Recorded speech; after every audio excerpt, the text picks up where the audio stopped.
Hello, Garland Nixon here, and we're going to talk about an obvious question. Can Donald Trump get a Ukraine deal? Well, of course not, but maybe so. How about that? How's that for playing both sides of the fence? And in addition, speaking of the Fourth Reich, who that Donald Trump's going to have to go through to get a deal, the Biden regime has gone absolutely bananas. Let's talk.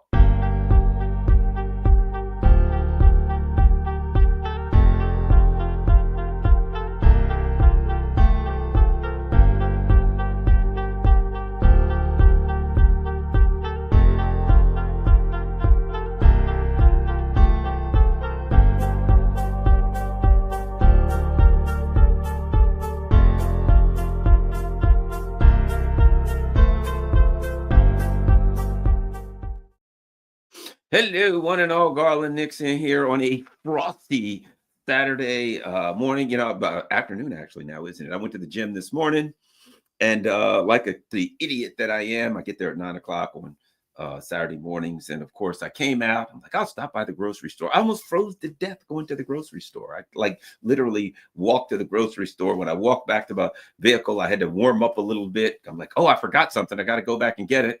But I got to warm up a little or I'll die before I get back there. So needless to say, I'm just not accustomed to 30 degrees and 20 miles an hour winds. Just not good for not a good feeling for a guy who likes to go fishing and do outdoor stuff. Anyway, enough about me. We got big things to talk about. Let's start with whether or not we got big things, lots of big things to talk about. We're going to start with this issue. And this is what everybody's talking about. And it's important. The second part of this discussion is going to be important because when we talk about whether or not Trump can get a deal, we don't know what the hell the playing field is going to look like by the 20th of January, because the Fourth Reich lunatics in the Biden administration are trying to set the world on fire. They're trying to do everything they can to not just to stop Trump from being able to get a deal in Ukraine, but it looks like they've just lost it. They've just gone bananas and they've gone full fascist, full psychopath. The mask is off. But at any rate, so let's talk about this. Let's talk about this. Can Trump get a deal? Obviously, there's a reason that I'm saying, can Donald Trump get a deal that we talk about? I don't think that there's anybody that says, well, the Russians are not reasonable, and if he goes and talks to them, they won't listen to reason. No, I don't think that's the case at all. Let's recall that on December 17th of 2021, just prior to the special military operation, the Russians attempted to avoid this conflict. In fact, they sent a document to the Biden administration saying, hey, we got issues in Ukraine on our border. We need to talk. We need to avoid a conflict. If it doesn't happen, there could be technical/military actions taken. So they made it clear, hey, man, we don't want to fight, dude. We're not trying to fight. But if you back us up into a corner, we're going to do what we got to do. So, of course, the Biden administration, in their wisdom, they had a plan, and the plan actually involved smashing Ukraine to pieces, sacrificing Ukraine at the altar of the neocon ideology. So they were basically, their response, their retort to the Russians was, this is not even a starting point. In other words, we run the world, we dominate the world, and you're going to say we have to talk to you? No, we've come to your border and we've taken over Ukraine and we're going to destroy your country, and there's nothing you can do about it. So, resistance is futile. That was their position. So the Russians said, okay, well, the Russians are going to do what we're going to do. We'll start by smashing Ukraine to pieces, and then we'll go from there. It was simple as this. If you won't talk to us, you have a political and military tool on our border, we will break your military tool. As I said, in self-defense, if somebody reaches for you and you get their wrist, and I put it like this. There's two ways to look into it, right? There's if you get somebody in a wrist lock or an arm bar or some kind of a submission type hold, right? One way to look at it is, I can get your wrist and I can get you down on the ground and I can say, stop, cease and desist, stop the fighting. The other is because you're hyperextending the wrist or whatever joint lock you have, you're hyperextending that to give the person a lot of pain, to adjust their thought process. So they'll think, perhaps I was out of line when I tried to grab this guy, right? That's one way to look at it. Another way to look at it is, forget a joint lock. If you get somebody's wrist, break it. instantly. Do not like try to get them into submission and wait and see if possibly they'll see the error of their ways. If you get your hands on them fingers, pow, you snap them. You get that wrist, what you break that wrist. Because the second way to look at it, one way is a negotiation, right? I'm going to get you in a wrist lock, an arm bar, whatever the case may be. There are all kinds of joint locks that you can get a person in, right? Option A is I will get you in a joint lock and I will be diplomatic about it. We will then have a discussion. And because I have the upper hand on you, being that you're in a joint lock and I can inflict pain on you, that I will influence your decision-making process. That's one way to look at it. That's the diplomatic way. The other way is to say, I have control over your wrist. And your wrist is a weapon. You were going to use that fist, maybe those fingers, to grab or claw. That was a weapon. This finger, this wrist, this arm, this is a weapon, and you were going to use that weapon against me.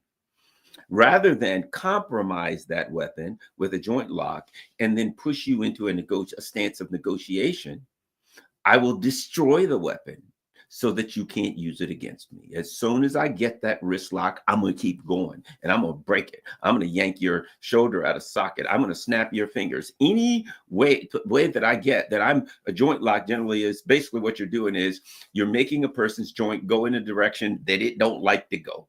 And also that they don't have muscles that can stop you, right? I got muscles that can stop. If I get your wrist or some way, there's no muscles to stop you from taking in that direction. I'm gonna break it. Pow! I'm gonna snap it. Why? Because then you can't use that weapon against me. And even if we negotiate, you're negotiating with one less weapon. So what the Russians said was, look, we can do it the negotiation way, or you have a weapon, which is Ukraine, a military, technical, political weapon, a physical kinetic weapon. If we can't negotiate, I'm breaking the weapon, and then you won't have that weapon to use against me. I'm breaking that risk. I'm not going to compromise the risk and then have a negotiating session as to whether we lower the volume of our interaction. I'm gonna break the wrist, and you can't use that weapon against me, and then we'll go from there. We need to fight more, we'll fight more, but you're gonna fight with one broken wrist, right? Okay, so the Russians attempted to get out of it, but at that point, and if you think about it, that's a critical discussion for this reason. And somebody said in there, says Trump has no leverage with President Putin. I agree, but that's not what I'm talking about. Trump ain't negotiating against President Putin. Anyway, so the issue is the Russians are in the process of breaking the weapon. They mostly broken it, but they're going to break it and smash it to pieces. They're going to break the wrist, the fingers, everything involved, pull the arm out of socket. That is a weapon. They are breaking that weapon. That's what simple as that. You got a weapon. We can talk about it. Ukraine was a weapon. It was, and I say was, it isn't anymore. It was a knife at the throat of Russia. And Russia saying, I'm breaking the weapon. Now, what are you going to do? You may do a lot, but you ain't going to have, if I have to fight you. See, if you think about it, what Russia's saying is this, that Ukraine is a weapon of the U.S. empire. You could forget the NATO and Europe stuff. And Europe is just as much a victim of U.S. imperialism at this point in time as Ukraine is. It's economic cannon fodder is all Europe is. It's just, and just like Europe, the Europeans, a lot of them are so brainwashed that they don't even realize they're being used for cannon fodder. At least some of the Ukrainians are waking up, and some of the Europeans are waking up too. So Russia's in a good situation because they're continuing to break Ukraine. And the longer this goes on, the more they can break it. So at the end, they're going to make sure you can't use that weapon against them. No matter what happens, they win because you ain't going to use this against me because I'm going to take some of it from you. They're going to take a part of it from, they're going to create a zone as far into Ukraine as they can so that it can't be used against them again. Okay, so let's continue to go. So they're in good shape. They're in the process of breaking the weapon, nearly finished. And their economy's rolling. They're winning diplomatically around the world. They're looking good. Now, Trump comes in. Trump wants a deal. Now, when you say he has no, and I saw that, I wish I could see that. Let me find it. And it's right. The person that said that is correct. They said Trump has no leverage with President Putin. But you have to understand something. Let's go in a different direction. Donald Trump ain't negotiating with President Putin. Donald Trump and President Putin could deal like that. If Donald Trump, it ain't his war. He didn't start it. And let me add this. As far as Trump's concerned, the Ukrainians were always on the side of the Democrats. During the lead up to the 2016 election, the Ukrainians worked with the Democrats to try to hurt Donald Trump and to try to paint him as a Russian bot. They worked to paint his assistant, the president, the chief of his campaign at that time, Paul Manafort. So the Ukrainians have worked to undermine Donald Trump. He hates him probably. Putin doesn't hate him. Donald Trump hates him. They have always worked to undermine him. Let's not forget, Donald Trump made a phone call, a legitimate phone call about Biden's corruption in Ukraine. And what happened? They impeached him over it. Donald Trump's got no love for the Ukrainians. Trust me, he will throw them under the bus just as soon as he will look at them. He's pissed at them. He's furious. And look, his son has tweeted things like, "On January 20th, you know, your ATM's going to close." Right? I mean, his son, they got no love for the Ukrainians. So as far as Donald Trump is concerned, if it was just up to Trump, he don't give a crap. Donald Trump would say to the Russians, "What do you want?" And the Russians would say, "Well, we want A, B, C, and D." And Trump would say, "If I give you those, if I say yes, will you get these apes off the Azov apes off my back? They've been causing me a living hell for the last 7 years, and I want to be done with them. 8, 9 at this point. I want to be done with them. Please get rid of them. Whatever you need to do it. Get them out of my face." If Trump could get away with it, I think he would, because let's face it, the guy on the 5th hole at Mar-a-Lago, right? Remember this guy, whatever his name was? He was a big Ukrainiac.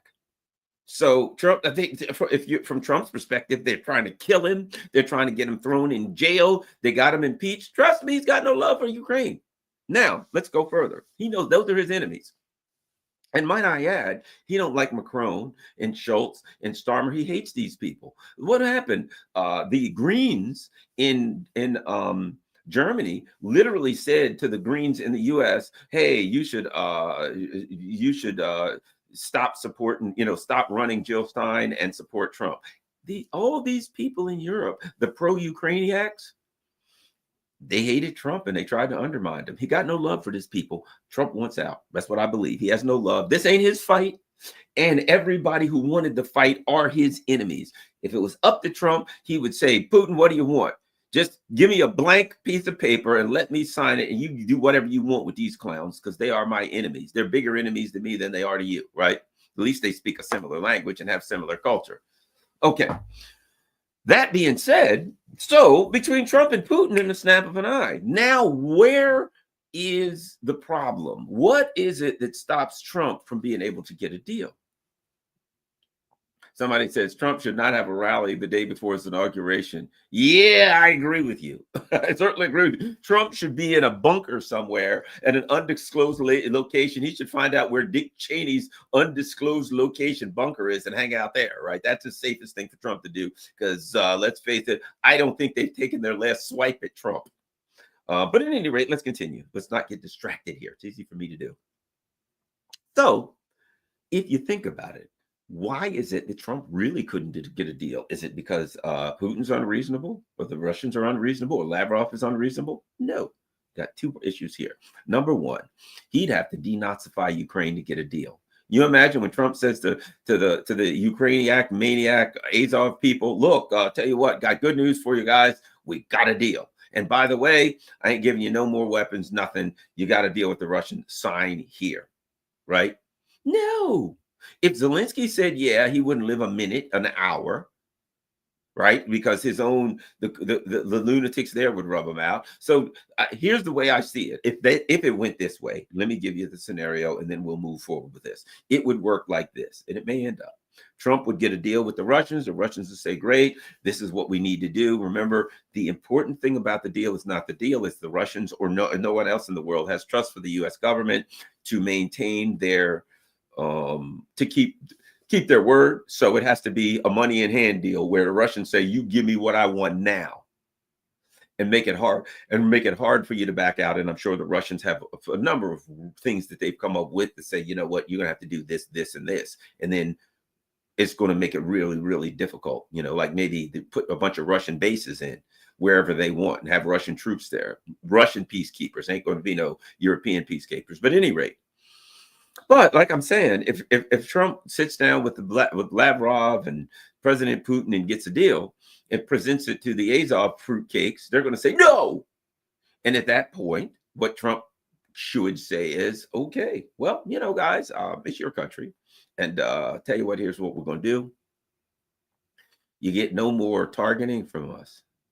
You get no more internet connections from us. You get no more money from us. You get no more weapons from us. You get no more support from us in any way. If you want to fight the Russians, call Olaf Scholz and the rest of these idiots and get what you want from them. I got a deal. I thought it was a good deal. I felt it was a great deal. I'm ready to sign off on it. President Putin's ready to sign off on it. So everybody's like, hey, this is good. The two world superpowers involved here, nuclear superpowers, have come to a handshake deal and say, we're going to do it. And we're willing to make this happen. But you, the people who are getting the hell pummeled out of you by one of these nuclear superpowers don't want the deal. You know what? All I can give you is advice. Have a nice day. We're out. Handle it up, boys. Handle it up. And then he'll say to the Europeans, hey, man, we're out. I know you guys support the Ukrainians 100 million%. We'll be over here doing our thing. Handle it. Adios. And by the way, they need money and weapons, and you got neither. Oh, by the way, you got a population who's kind of pissed. And January 20th is when Trump comes in. And I think the Germans are having a election 1 month and 3 days later. So the Germans might want to think about that too. So bottom line, and might I add this, the Germans, if they're going to outlaw the AfD, they better do it before January 20th, because Trump ain't going to be happy if they do it. I'm just saying. And will he interfere with internal politics in Germany? There are no internal politics in Germany, because Germany's nothing but a colony with a bunch of spineless traitors in charge of it. And we can see that now with the Biden administration. And if they're spineless traitors, when Trump comes to power, they'll do what spineless traitors do, which will be kiss his butt and give him 3 hours to draw a crowd. They will do a 180 on Biden the minute Biden's out of office. That's what they're spineless jellyfish. You think they're going to stand up to the leader of the United States? I could be the president of the United States. They'd kiss the bottom of my foot if I asked them to do, because they're spineless jellyfish, and that's what spineless jellyfish do. Nothing else. They're just not going to stand. Oh, you know, they'll be like, we're going to stand up to Donald Trump when he comes in, and we're going to give him a piece of our mind, and we're going to tell him this and that. And when Trump comes in, he'll be, hey, guys, how's it going? Yes, sir, Mr. Trump. Great to see you. Hope we weren't out of line with that standing up to your business. But what can we do for you, sir? Guaranteed that's coming with all of them from Europe. Don't you believe that any of them are going to stand up and fight Trump? No, they got no spines. They won't stand up for anything. They stand for nothing. Anyway, so here's the deal. Trump could get a deal. Yes, he could. And let me tell you how he could do it, how he'd have to do it. His war will be with the Third Reich, with the deep state, with the neocons, right? That's his war. His war is not with Putin. No, his war is not with Europe. They got no spines. He can walk right over them. But he'll probably Trump will intentionally humiliate and degrade these people in the same way that he did with Trudeau. He will humiliate and degrade them and get pleasure out of it, because it's his turn now. They've been anti-Trump. Now it's Trump's turn for getbacks. And you don't want a vengeful Trump to be. You don't want to be the one. You do not want to be the one facing a vengeful Trump when you're the one he's mad at. But anyway, let me continue. I don't know what he'll do, but I'm going to tell you how this could happen. Okay. The only way Trump could get a deal, there's two things. Of course, as I said, he'd have to say to the Russians, look, This is what you want. And you know what? We don't have to go over. We already know what that is, right?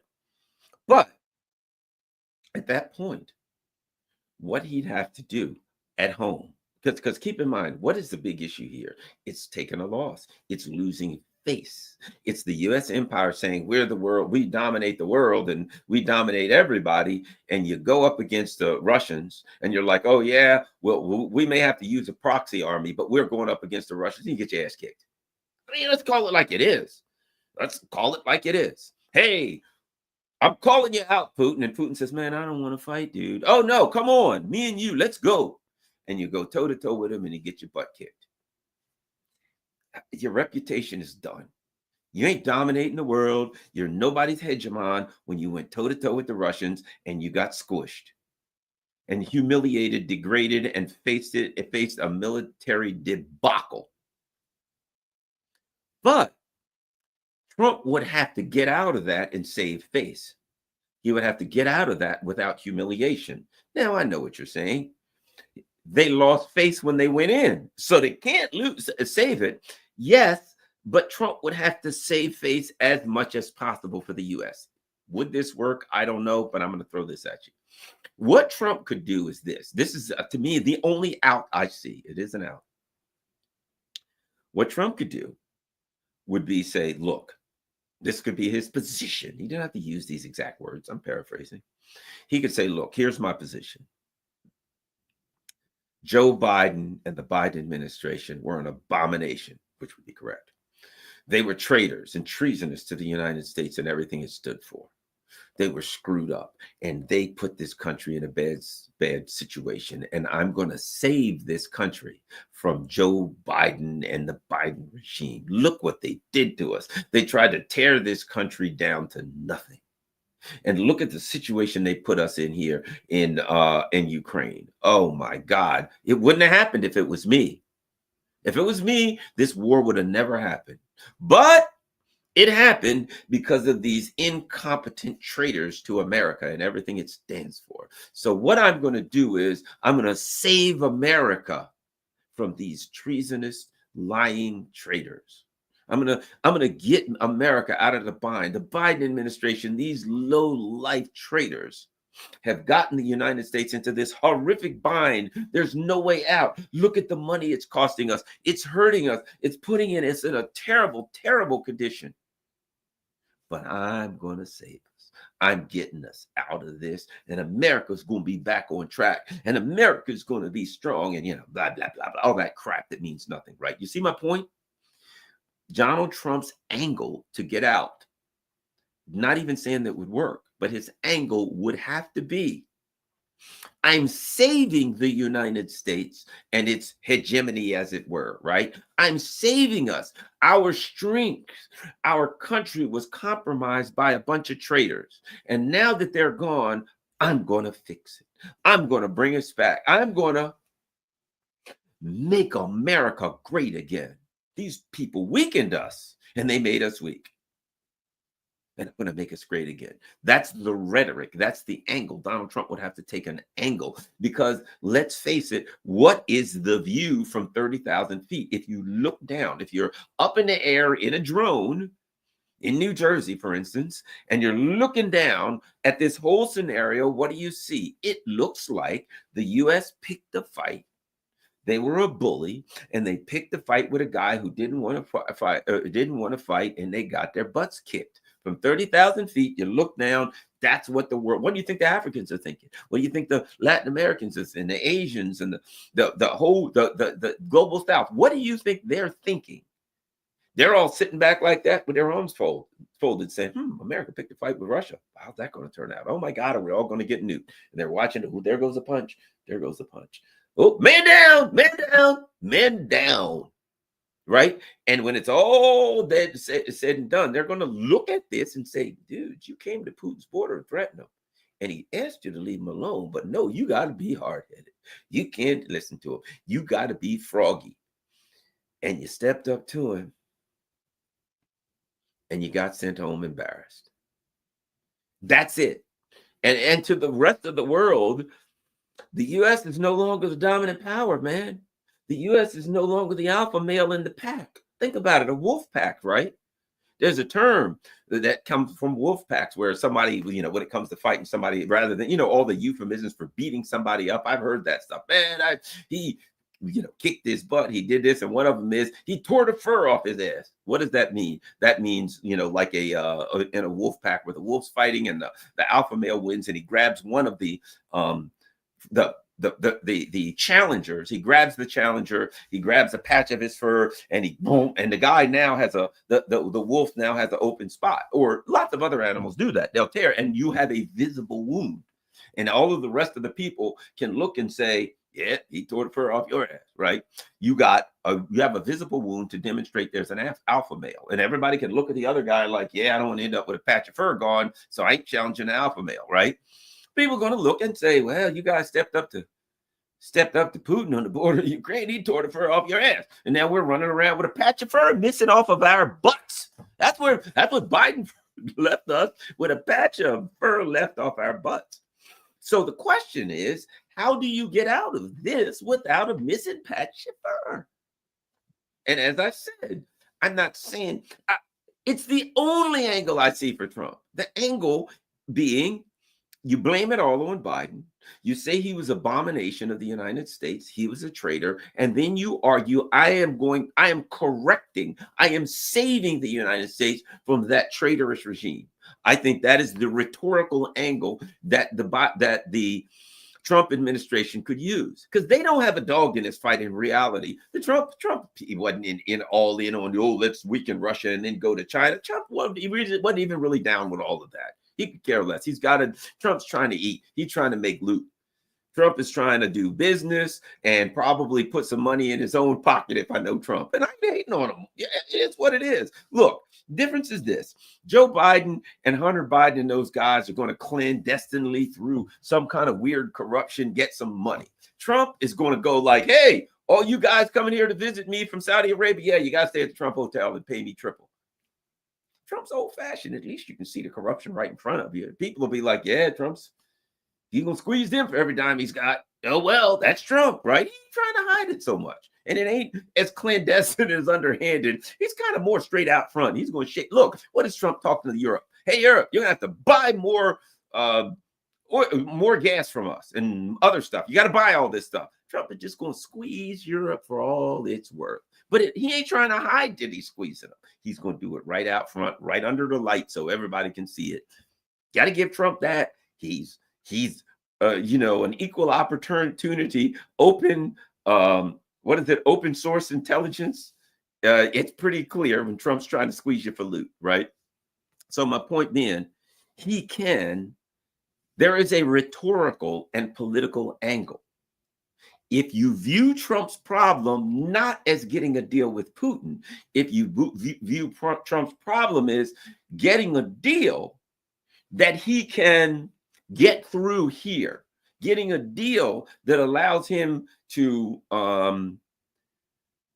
get past the neocons and the lunatics in Congress and all of that. How does he do that? Because that's his fight. His fight ain't with Putin and Lavrov. They're reasonable. They are reasonable people. In fact, I would say Lavrov and the foreign ministry are outstanding diplomats. They are true diplomats. And a true diplomat is always seeking peace. A true diplomat always seeks stability. And I would argue that what the Russians want on their border is the same thing that everybody else wants on their border: stability. Remember, and everybody talks about this. What is it that the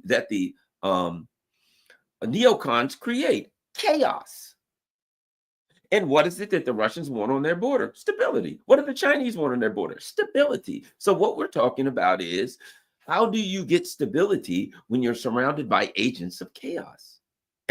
So Trump wants stability on the border of Russia. I think Trump wants that because he just wants out. He's got bigger fish to fry. Some of them are probably fish we don't want him to fry, but they're Trump's and he's in charge and he's going to do what he's going to do. So I can't talk about that. But as far as the stability on the Russians' border, if Sergei Lavrov and the Russian leadership can put together a deal and they look at it and they say, That right there is going to give us stability, combined with other things they're going to do, which is their alliance with Iran and China and North Korea and whoever. If they can combine all the things they're doing to bring them stability on their border, they'll take a deal that gives them stability. They're very reasonable people and very bright people. And if Trump can get the hell out, he'll happily take the deal.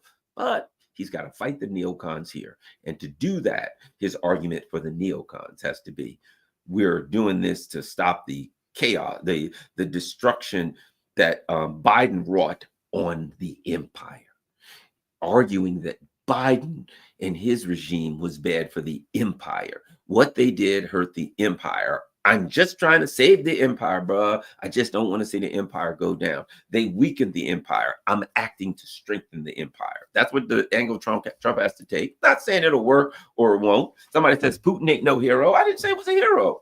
I'm just simply saying that it seems to me that Vladimir Putin and Lavrov and the Russian leadership are smart people, are probably will piss off some of the Russians in that there would take a deal that there's probably some Russians that would say, no, we can't take that. You're giving up too much. I ain't saying they're going to give up but so much, but people who know the practicality of the Russian leadership understands, yeah, they'll probably give a deal that we really wouldn't maybe be happy with, but they have been successful. Their people will trust them. Will trust their leadership, right? Okay, let's keep going. Somebody also says Biden is too stupid to lead. Biden is not in charge of anything. Biden can't even. I mean, the man soils his pants in the rose garden. He's fertilizing. He's walking around the rose garden, fertilizing the rose garden because he's soiling himself in the rose garden. So Biden ain't leading. That's why I said the Biden regime. At any rate, so. There's the out for Trump. We'll see if it happens, but he has to say, I'm saving the empire, I'm strengthening the empire, and blame it all on Biden, and then maybe he can walk away. I don't know. We'll see. We will see, but that's my angle. At least if you take nothing else from this particular discussion away, take this. Trump's fight to get a deal will not be with the Russians. It will not be with with Lavrov and Putin. It will be with the Ukrainian acts. It will be both in Ukraine, in Europe, not so much in Europe because they're weak as a glass of milk, and of course with the Fourth Reich here, that is the deep state. Okay, so that's that. Let us move on. The Biden administration. Oh Lord, they're going full psychopath. Why do I say that? I read something the other day. Let me find this. Let me find it.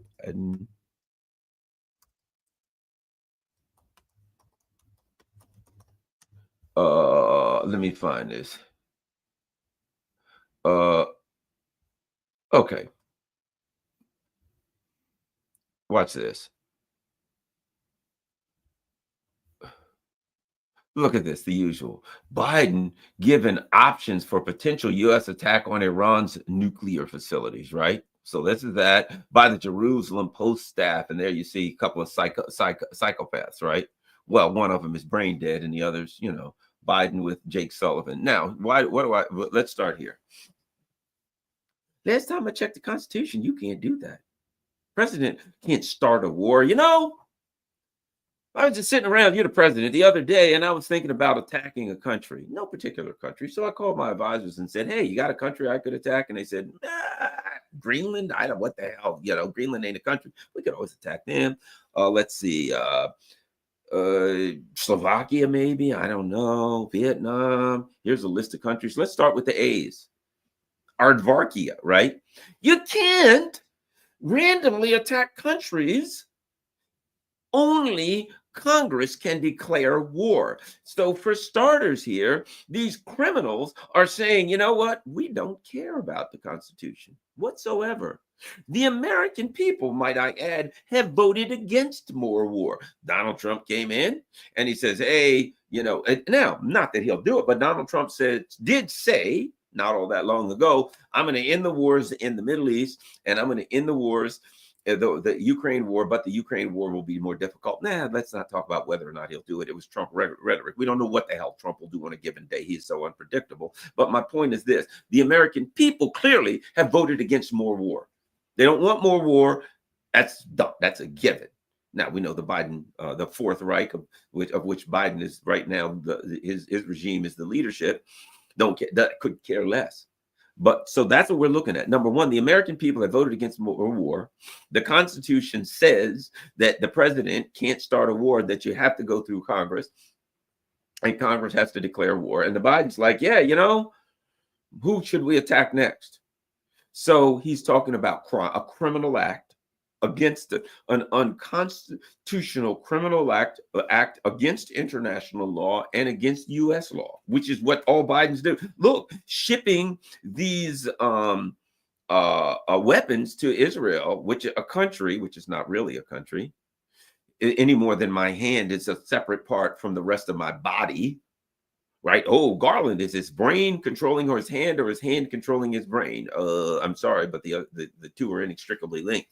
Is Israel controlling the U.S. or the U.S. is controlling Israel? Well, you're confused right off because you think there's a difference between the two. Israel is an appendage. It is a tool that is used by the Fourth Reich. That's all it is. It is a tool. It's not even the Fourth Reich. It is a tool used by the Fourth Reich.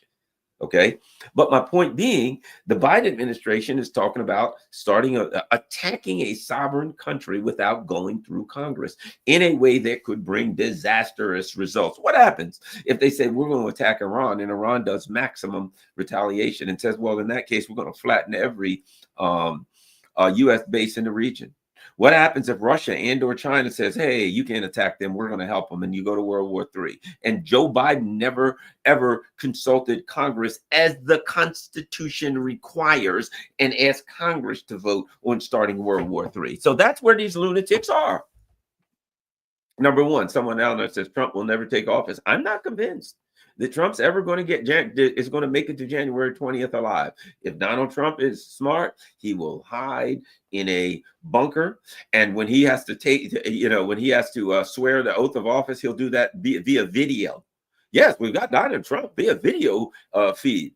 Donald Trump, will you be president? Yep.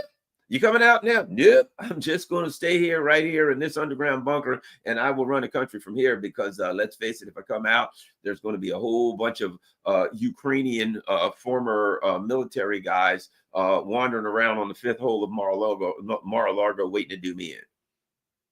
So anyway, so the Biden psychopaths are like, hey, let's violate the law and attack Iran. Whether they'll do it or not, we don't know. But let's go to South Korea. You want to see real madness and criminality. What happened in South Korea? For any of you who haven't watched my video with KJ No, I've got two videos with KJ No, and he clearly explains what's happened in South Korea.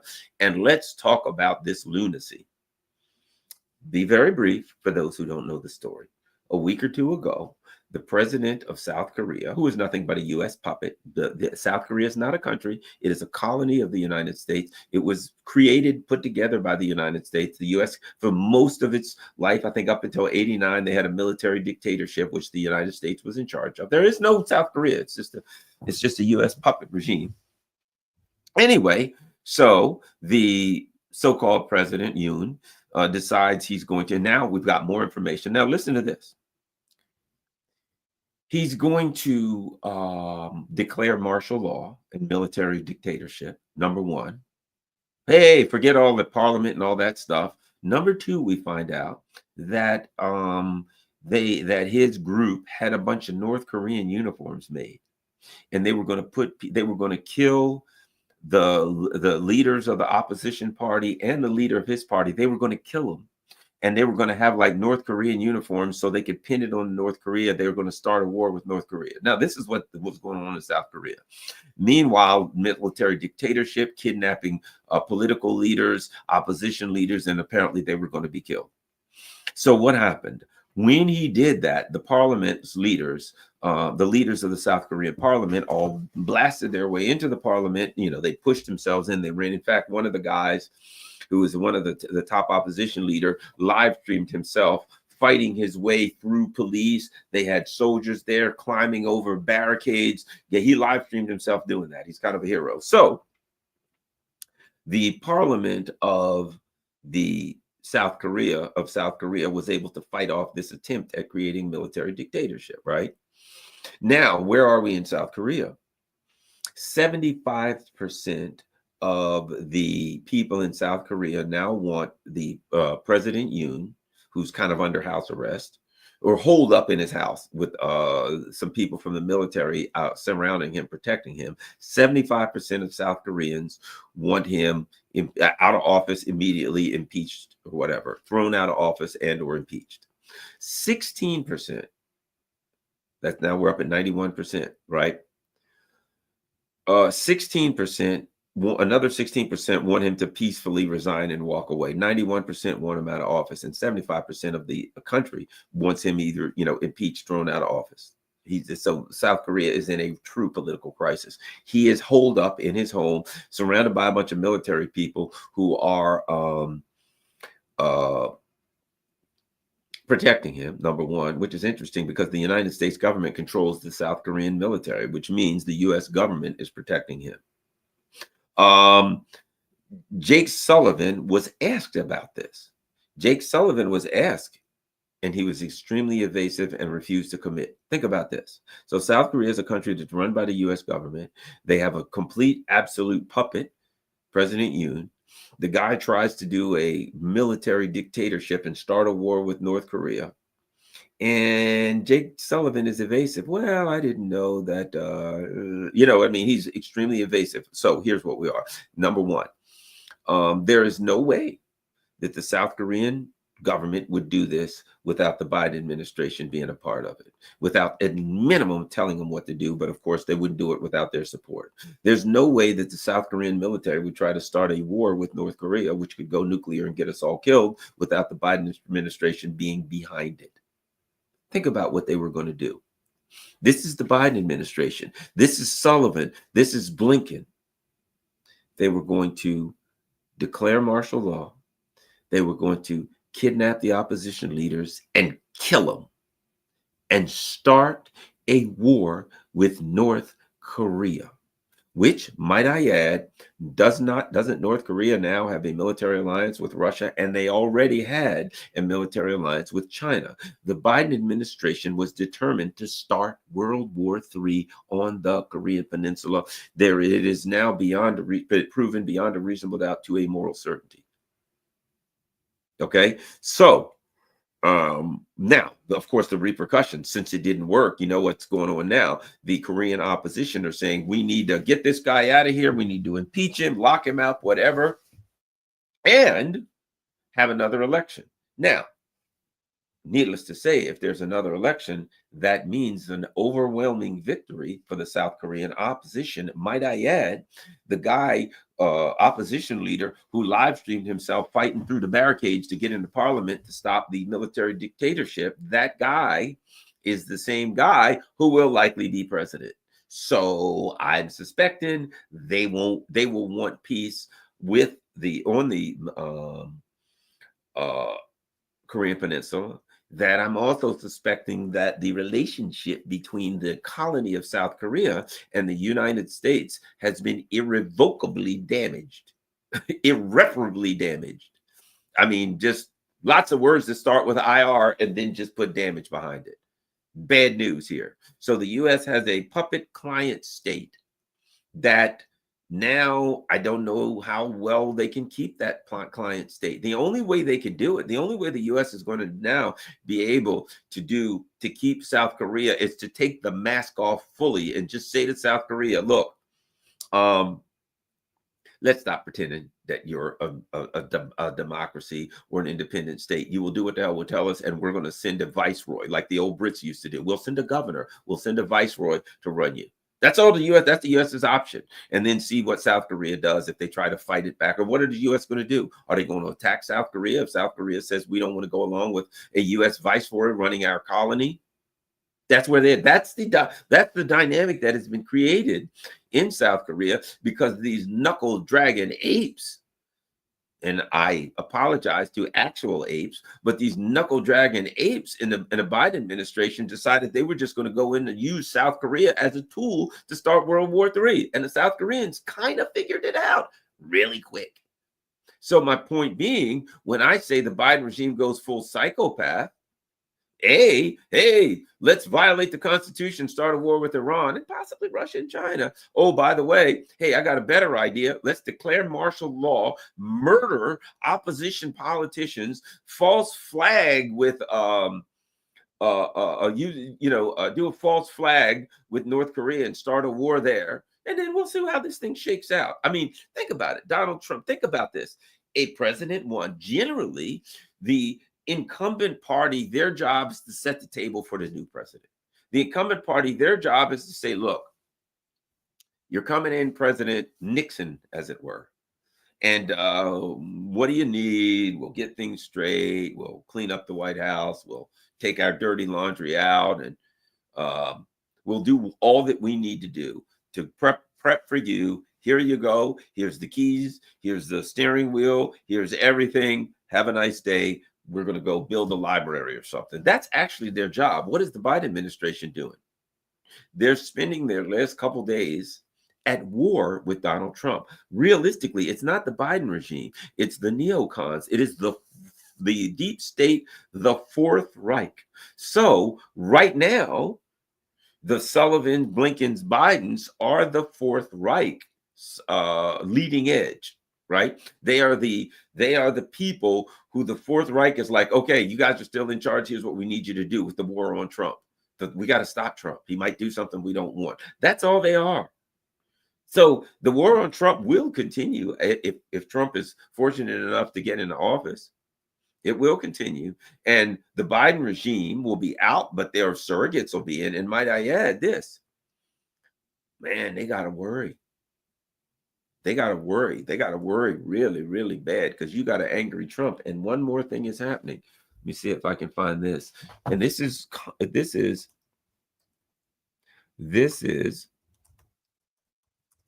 important, believe it or not. And I'll tell you why.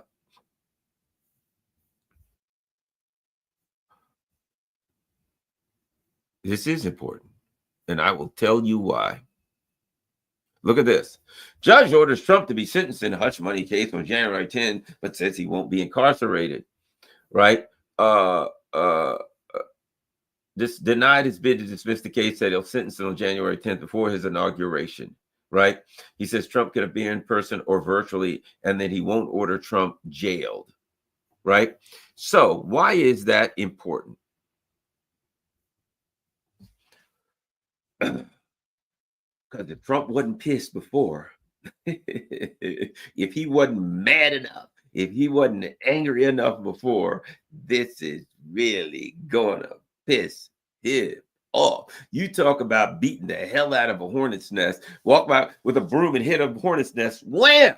And the hornets are out everywhere, and you're like, I don't think we hit that hornet's nest enough. Hand me that broom. Whap, whap, whap, whap, whap, whap, whap. And you beat the hell out of that hornet's nest. Trust me, the hornets are going to come out and they ain't going to be real happy. Not going to be in a good mood. They're not going to be in a mood to negotiate. They're going to be in a mood to penetrate their stingers in your epidermis. Okay. So here's my point.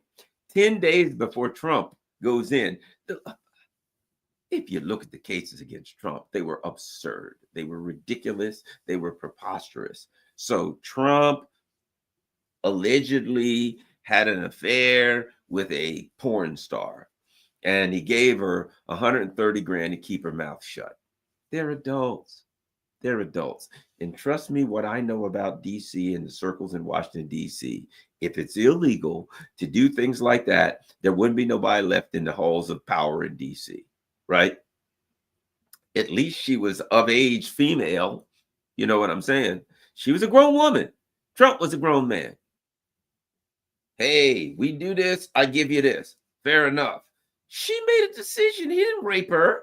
And in the end, it's like, hey, I don't want my wife to find out. What'll it cost me? $130,000. Piece of cake. Here. Give her, you know, and he says to one of his assistants, give the woman her money. That ain't the first person that that's happened to. And that's not a rare occurrence in the halls of power, believe it or not. I'm not taking a moral position on it. I'm just being real here. Do you remember what was the pizza guy, Mr. 999? And he's running for president, and all of a sudden it comes out that he had a very pretty woman. Shockingly, right? He had this pretty lady girl on the side, and he like paid all of her bills, and he took her on vacations, and he gave her loot, right? And he was worth many, many millions. And then they talked to his wife, and she was like, right? Why? She knew the deal. She was married to a man worth tens of millions of dollars, and he was in the halls of power. She knew what came with that, and she wasn't shocked. Hey, your multimillionaire husband has some hot babe on the side and he's paying her bills. Yawn. She probably like, yeah, I don't like it, sure, but I knew when I married this dude how the game is played, right? It is what it is. Everybody in the halls of power understands that. Trump's got loot. It's just the way the game plays. You know what I mean? As the old saying, don't hate the player, hate the game. Okay? And then now the Democrats are going to suddenly go high and mighty and say, "Oh, you can't do that because you're trying to interfere with the election by trying to keep her mouth shut." Trump's like, "No, I just didn't want my wife to find out." Come on, and then Trump, and then to the end, Trump had to say, "I didn't do it, didn't touch her." Why? He's got Melania. He'd go upside his head with a doggone, it could be embarrassing for her. She probably wouldn't do anything. She knows the game too. But I'm just saying he doesn't want to embarrass her. Whether it's Trump or the 999 pizza guy, they know, and their wife knows the game in the halls of power. The rich guy can go out and do his dirt. He can fill some pockets with money so that people keep their mouths shut and everything goes smooth. And he just doesn't disrespect his wife. He doesn't bring it in front of her. He doesn't get it in the news. Right? Don't disrespect her. Don't make her look bad. Everybody knows you're a millionaire and everybody knows you're very, very rich and you're going to do the things that these guys do. But, and she knows when she came along what's what. And Melania knew she was a trophy wife. The last trophy wife was gone. Your turn. And he knew that she knew what comes along with trophy wifeism. Just don't do it in front of her face. That's the rules. Don't disrespect her. Even in the mafia, watch mafia movies. What do the mafia guys say to made men, or when somebody comes in the mafia, they say, "Look, man, you're a mafia guy. You're up to crime, and you might have a girl on the side, and you're gonna have maybe a wife and a couple of kids. Don't disrespect your wife and kids. You do this dirt in the mafia, don't take it home, don't disrespect them." That's the game in the halls of power. All of us, we may look at it and say, "Yeah, that ain't right. We don't approve of it." But they don't give a crap about us. They play by their own rules, and that's one of the rules. And all I'm saying is this. So it makes sense that Trump would say, no, I never touched her. That's my position, because he don't want to play the rules. He don't want to disrespect Melania. He doesn't want to put it out there right in front of her face and say, "Everybody, okay, yes, I did it." No, that would be disrespectful to her. That ain't the way they play by the rules, right? So he's playing fair by the rules from his perspective. And the Democrats are like, "Yes, we all know Trump. We know what you do. We know we do it too, but we hate your guts. So we're going to try to screw you any way we can. And even if we have to go around the rules and pretend that these aren't the rules in the halls of power," right? And maybe Trump needed a little reminder 10 days before he comes in. And he's going to get that reminder. He's going to go in, the judge will fine him for money and do everything he can, right? Now he's already said Trump's not going to go to jail, but he's going to you're going to disrespect and embarrass the president 10 days before he becomes the president? That's like some guy's a werewolf, and an hour before the moon comes up, you beat the hell out of him. Let me tell you something. In an hour, the moon's coming up. And he might be in the mood for revenge, and he'll be a werewolf, and you won't be. You're gonna get torn to shreds. It's coming. Don't disrespect the werewolf guy an hour before the full moon, or you're gonna pay a price. And don't come after the president and piss him off 10 days before he becomes president.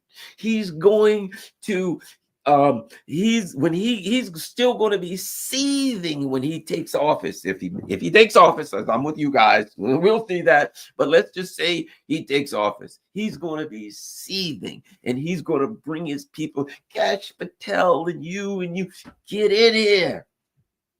And there's going to be pictures. Here's a picture of Lincoln, Biden.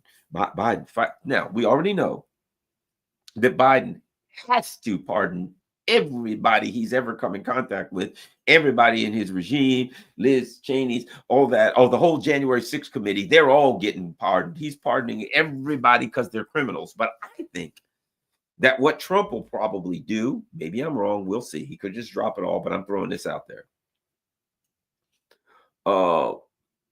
I think that Trump will probably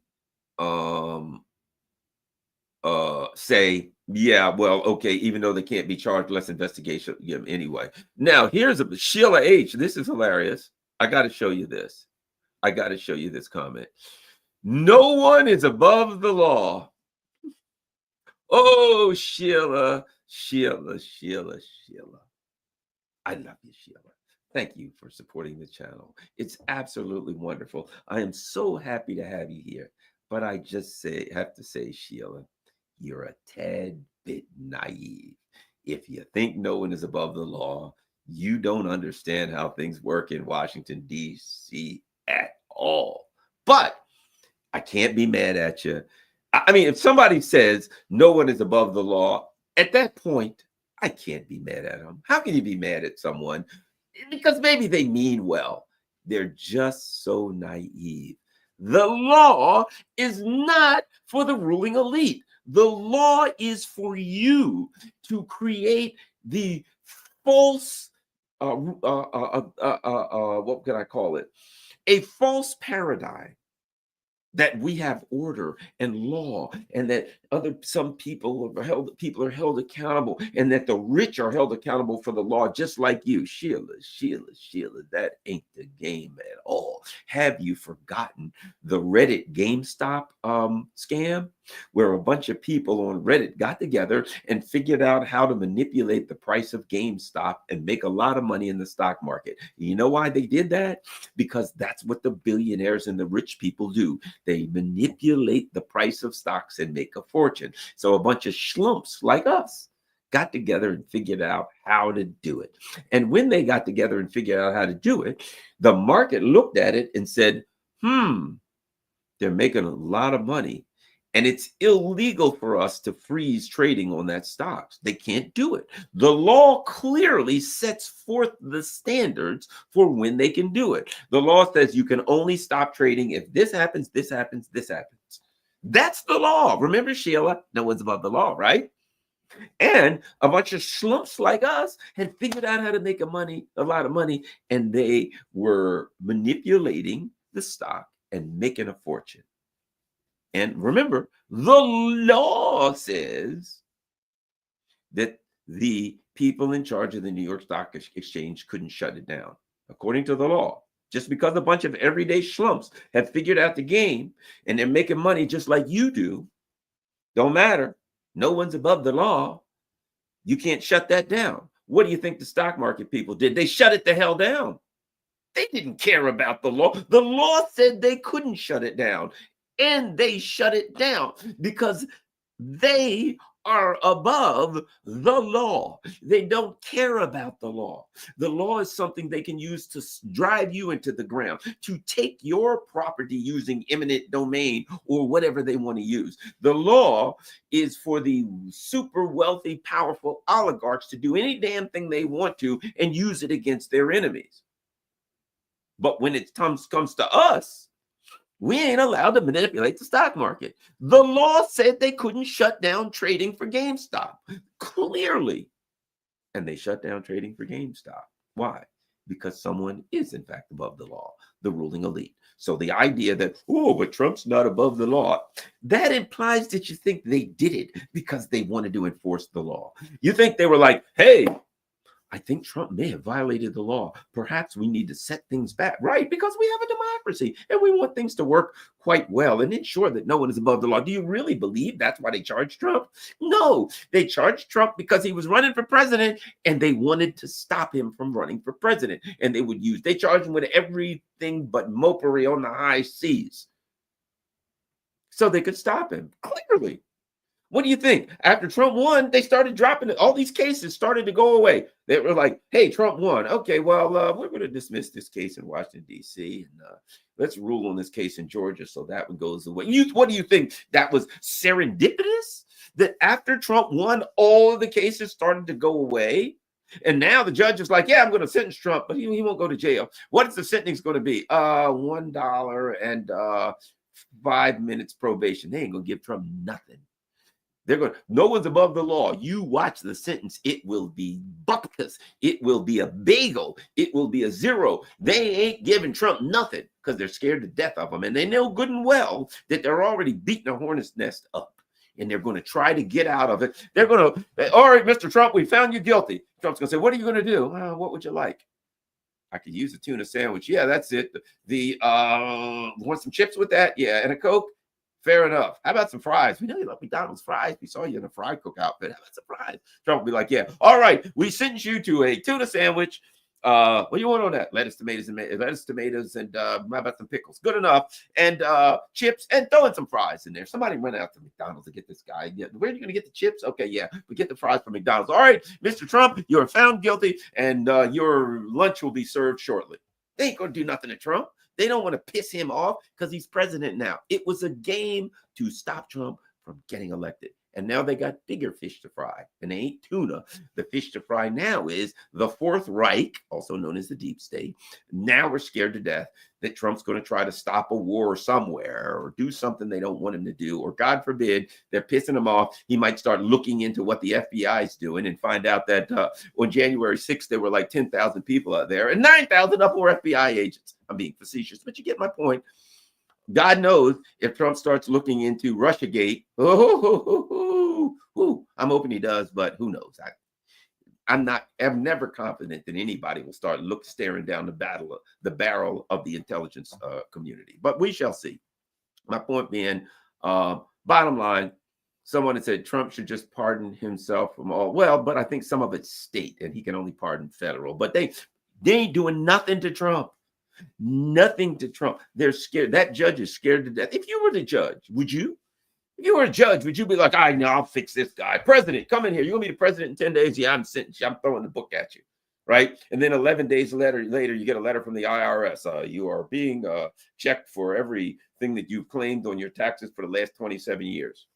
Oh, look, we found a lot of stuff. Bad news for you, sir. Show up at the IRS office as soon as possible. Would you want to be that judge? If I'm the judge, I don't care what. All right, Judge Nixon, what do you find? He's been guilty.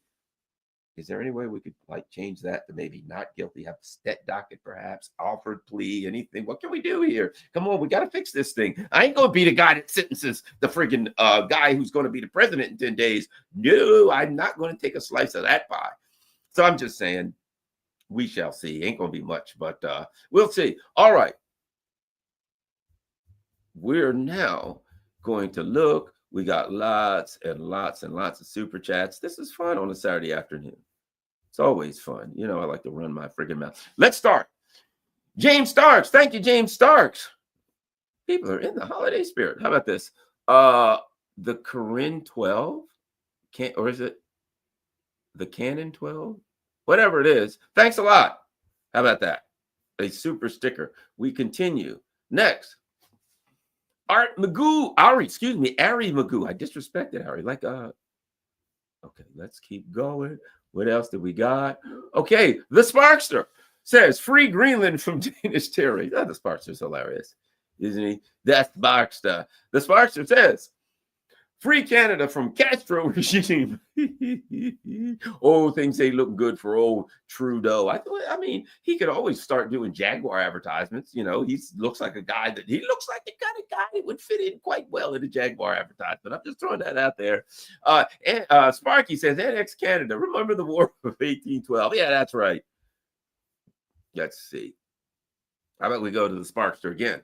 Erdogan needs to saturate Syria with Turkish army peacekeepers before the U.S. figures out how to stop him. It may not be ideal, but maybe Syria's only chance to pull back from being the next Libya. One of the things I think that's going to happen in Syria is I think there will be an armed resistance, and I do think there will be people from the exterior who will be sending weapons and helping the armed resistance, and given the U.S., who the U.S. is building another base, the U.S., Syria, Turks, they're going to catch hell, I think, from armed resistance. That's coming. All right, let us see what's happening. How about we go next to the Sparkster? And the Sparkster says, no, at this point, Turkey has the only capable army of significant size in NATO. True. Although Turkey owes the U.S. much money, Russia could make a few payments for them while Turkey settles in Syria. Yeah, but I agree that Turkey is a very important country, and they got a powerful army. The only thing I'll say is this: Erdogan is so untrustworthy. You know what I mean? You make a deal with this guy one day, you know, and he sticks a knife in your back the next. So we shall see how much trust the Russians have for the Turks. Hey, Sparkster says, will Russia end up with a naval base on the Straits of Hormuz with their defense agreement with Iran? That's going to be interesting because they're building a defense agreement, and the Russians could put in a base, which would make it more difficult for the Israelis and the U.S. to attack Iran. But my understanding is on the 17th of September, conspicuously 3 days before Donald Trump comes to power, that the Russians and the Iranians are going to be signing their military alliance. So we shall see. I don't know if that's true or not. Will Putin attack the EU and UK with North Korea, GMO super soldier, human wave attacks, or GMO corn? I mean, it would probably be more effective in killing them. They'd all have cancer in a week. So GMO corn, that's what he's going to use. Let us continue looking for the super chats. We're looking for the super. Severlo Faloni, thank you very much. Certainly appreciate that. Well, that doesn't sound like an if that don't sound like a Italian name, I've never heard one. Let's look at Rockfin. Minax Koga Tatum says, love you, Garland, but it's 50 here in Talk, Alaska. Minus 50. Stay snug a bug. Well, thank you. Wow, minus 50. I'm gonna tell you right now, it's like 30 degrees and windy here, and it feels, you know, let's face it, I'm in Maryland. We ain't accustomed to this. I mean, we do get some cold weather, don't get me wrong, but we get a lot of 40s and 50s in the wintertime. A lot of 40s and 50s. And it'll drop down and hit us, but we get a lot of 40s and 50s in the part of Maryland that I am. Remember, the climate zone goes through the upper part of Maryland. I'm on the south side, so I get more southern. And so I don't use, oftentimes the snow line is up above Baltimore, which is maybe 25 miles from my house. And that's up into Pennsylvania. They get all the snow and the crappy stuff. And oftentimes we're more likely to get, you know, slush and rain and stuff like that oftentimes. But every now and then it dips down and nails us. And now the old polar vortex or whatever it is dipping down to give us a what for, why not, and don't do it again. Now, I think that's it. I'm actually, believe it or not, going to check Rumble and see if there's any Rumble rants, because there are such things as Rumble rants, I have found out. And I want to make sure that anybody who does a Rumble rant, all right, let's check them out. Borghan says, great work. Hope to have more great guests. Please add Michael Hudson. Oh, yes. Now that it's back, Dr. Radhika Desai, she's so brilliant. She's awesome. If you haven't seen her, go back and watch my video with Dr. Desai. She is brilliant and awesome. And she's good friends with Michael Hudson. So let me get them. You know what I'm going to do? Thanks a lot. Here's what I'm going to do. I'm going to make a note right here for guests. I'll put it on here. Michael Hudson. Crap. I'm going to do that in real time. Michael Hudson. Yes. Put a star beside it. How about that? Michael Hudson it is. Thank you, Borg Khan. Hey, you think maybe Borg Khan is a Star Trek aficionado? And someone else says, Mr.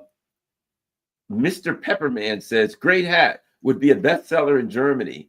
Opossum King, that's a good one, says the Harris insurrection on January 6th. That's the FBI insurrection. All right, thanks a lot, everybody. And I will always check my Rumble people. So thank you very much for the Rumble rant. Anything else? Let me look down here. Uh, uh, uh.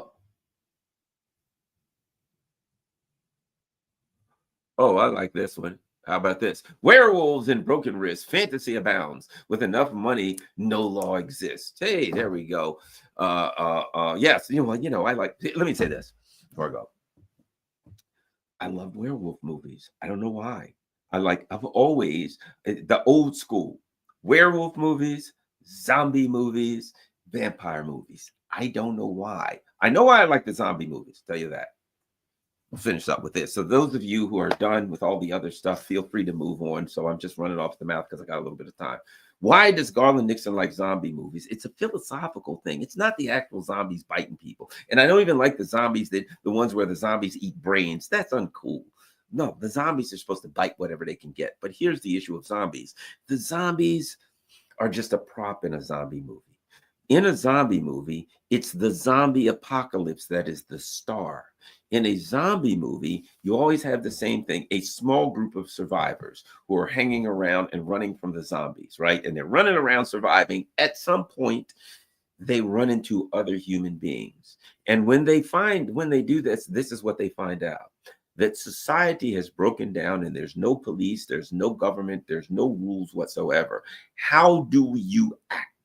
How do you respond when you are desperate and you're just trying to survive? And they will always run into other groups of survivors, some who are very evil and are trying to control people and take their stuff, others who are just going to shoot you to take your food and try to survive. So in a zombie movie, you always get that discussion of what will people do if society breaks down and they're just trying to survive, as they say on the street, when they're just trying to eat. And of course, the zombies are just trying to eat too. So the zombies provide you some excitement. The werewolf movie is really fantastic because, again, philosophically speaking, if it is the id, it is like, well, as a human being, you're controlled and you're responsible for what you do. Right. But what happens if something is inside of you, if the monster inside of you comes out that we all have, the Carl Jungian discussion, right? What happens if that monster inside of you comes out and it can't be controlled? And it is the werewolf is what? It's just complete fury, complete violence, brutality, madness, all it wants to do. Some werewolves eat people, but some of them just tear everybody to pieces. That's their thing. They're werewolves. They see a person, they're going to tear them to pieces, right? It is this uncontrolled, violent inside of humans that comes out and then tears people to pieces. But there's something else but they're not done, because at some point the werewolf returns back to normal. And then the werewolf has to live with the guilt of the things they've done. And you have to ask yourself, is the person responsible for what the werewolf did, even though it was the same person? Were they really responsible? Because they never do terrible things like that. Now, there is also a blend in here where generally the werewolf finds out that in order not to be a werewolf anymore, they have to find the original werewolf that bit them, the original bloodline, and kill that original werewolf, stop the bloodline, and they will no longer be cursed by a werewolf. But when they talk to the original werewolf, it always works like this. The original bloodline werewolf is like, yes, we are werewolves. We hunt, we eat. That's what we do. You must accept it. It's a gift. It is a blessing to be a werewolf, right? So the guy who's like, I don't want to kill people. I don't feel good about this. How can I get out of this? Oh, that's right. I got to kill the original bloodline. Now runs into someone who takes another position. You're like a god. You have power. Enjoy that. Enjoy the hunt. Enjoy being a werewolf. And so you have that philosophical discussion. So that's great. And now, lastly, vampires. Vampires are critical because it comes like this. Would you like to live forever? And if you could live forever, what price would you pay? Right? Would you be a creature of the night and you got to sleep in a coffin? You can never come out during the day and you're going to bite whoever's around you. You know, sometimes the